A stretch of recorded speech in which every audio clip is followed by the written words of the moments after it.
পীর ছোট হুজুর কেবলা চ্যানেলটি সাবস্ক্রাইব করুন এবং পাশে থাকা বেল আইকনটি ক্লিক করুন।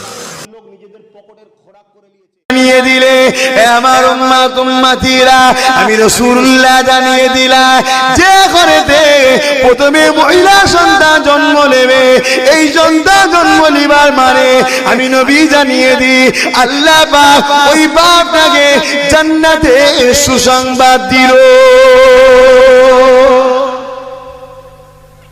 তাহলে মহিলা সন্তান হলে মন খারাপ করলে হবে কি গো? জান্নাতের সুসংবাদ দিচ্ছে আল্লাহ, মহিলা সন্তান দিয়ে আল্লাহ সুসংবাদ দিচ্ছে যে বাপটা জান্নাতি, ওই সংসারটা জান্নাতি, এর একটা নমুনা স্বরূপ আল্লাহ মহিলা সন্তান প্রথমে দেয়। হ্যাঁ মা বোনেরা, নওজোয়ান তরুণেরা,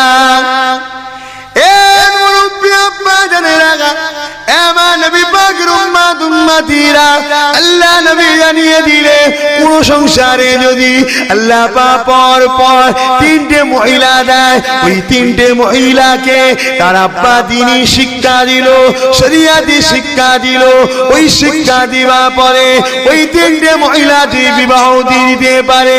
আল্লাহ নবী এমনি করে দুটো আঙুলকে ইশারা করে দেখালো, এই দুটো আঙুল যেমন পাশাপাশি, ওই তিন মহিলার আব্বাটা আর আমি রাসূলুল্লাহ আল্লাহ পাকের জান্নাতে এই রকম পাশাপাশি থাকিব।